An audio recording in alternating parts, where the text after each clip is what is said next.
Merhabalar, Yemekte Ne Var kanalımdan selamlar, sevgiler. Bugün sizlere fırında sütlaç tarifi hazırladım. Şeker ve nişasta oranını yarı ölçüsünde azalttım. Diyet yapanlara da uygun hale getirdim.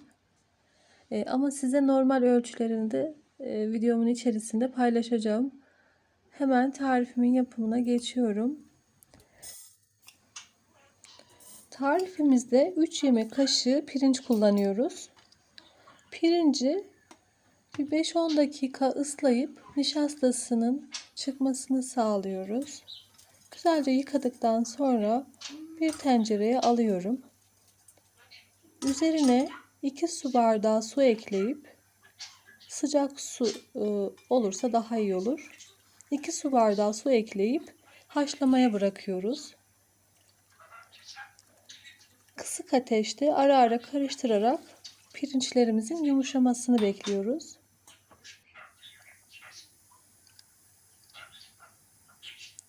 Pirinçlerin oldukça yumuşak olması gerekiyor. Daha sonra da sütle pişer diye düşünmeyin. Çünkü içine şeker gireceği için pirinçler kendini topluyor ve sert oluyor. O yüzden çok iyi pişmesi gerekiyor pirinçlerimizin. Evet, pirincim haşlanmaya devam ediyor. Yarım su bardağı daha su ekledim. 2 su bardağı yeterli gelmedi. İstediğim yumuşaklıkta olmadı. Evet, yarım su bardağı daha ekledim.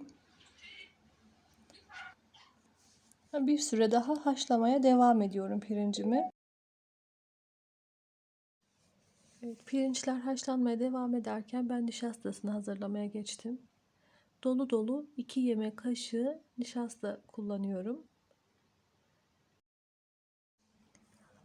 Mısır nişastası kullandım. Buğday nişastası da kullanabilirsiniz veya pirinç unu ekleyebilirsiniz. Üzerine 1 su bardağı süt ekledim. Toplamda 1 litre süt kullanıyoruz. 1 litre sütün 1 bardağını nişastayı açmak için kullandım.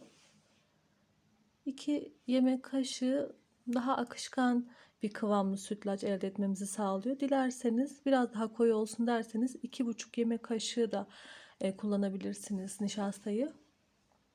Evet, pirincim yeterince haşlandı. Üzerine kalan sütümü ilave ediyorum. Yaklaşık 4 su bardağı. 1 su bardağını da nişastayı açmak için kullandık. Toplamda 5 su bardağı süt kullandık.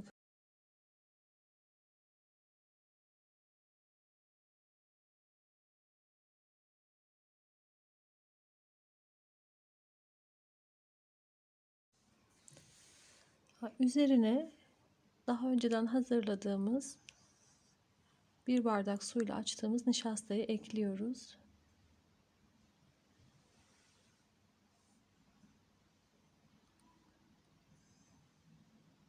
Ve bir kaşık yardımıyla karıştırıyoruz karışımımızı.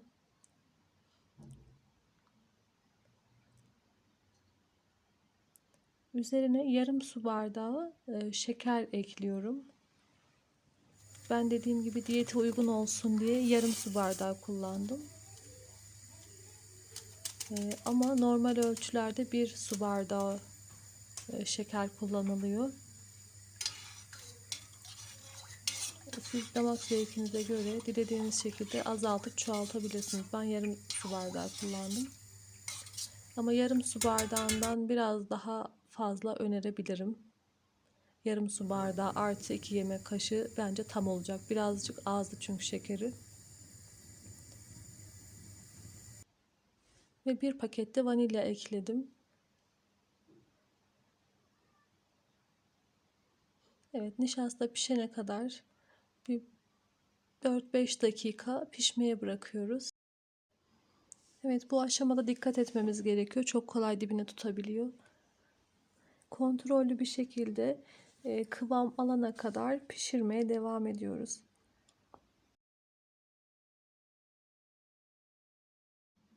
Evet, sütlacım istediğim kıvama geldi. Nişastası pişti, biraz da koyulaştı.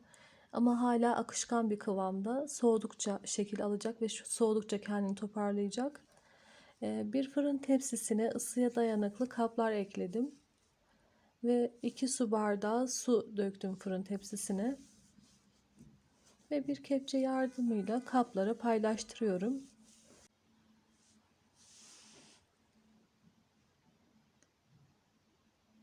Biraz boşluk bırakmamız gerekiyor.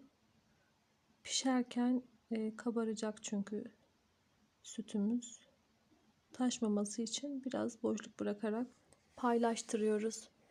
Ben bu ölçülerle 6 kase sütlaç elde ettim. Çok az arttı. Onu da cam kaselere servis ettim.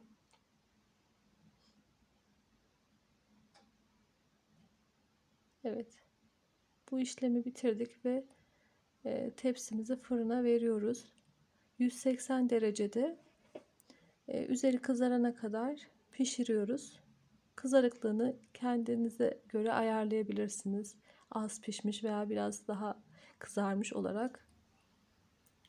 Evet, kalan sütlacımı da bu şekilde kaselere bölüyorum. Onu da size göstermek istedim.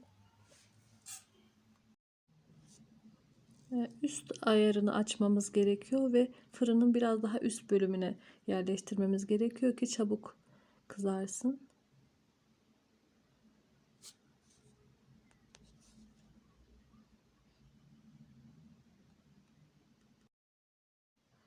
Pişerken aldığı şekli sizler için yakalamaya çalıştım. Evet, çok hoş bir görüntü oluyor gördüğünüz gibi. Evet, istediğim rengi yakaladım. Fırından aldım sütlaçlarımı. Burada dikkatli bir şekilde elimizi yakmadan tezgaha almamız gerekiyor. Ben üzerini fıstıkla süsledim. Siz dilediğiniz gibi fındık veya tarçın kullanabilirsiniz. İstediğiniz şekilde süsleyebilirsiniz. Sade bu şekilde de çok lezzetli oluyor.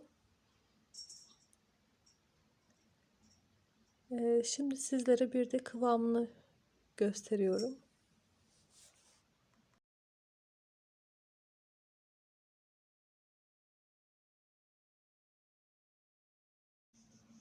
Dolapta birkaç saat dinlendirdiğinizde çok daha güzelleşecek. Bir gece bekledikten sonra tam puding kıvamında oluyor. Şekeri de biraz kendini toparlıyor ve çok lezzetli oluyor. Beni izlediğiniz için teşekkür ederim. Umarım sizler de dener ve beğenirsiniz tarifimi. Videomu faydalı bulduysanız beğenmeyi, yorum yapmayı ve abone olmayı lütfen unutmayın. Kendinize iyi bakın. Bir dahaki tarifimde görüşmek üzere. Hoşça kalın.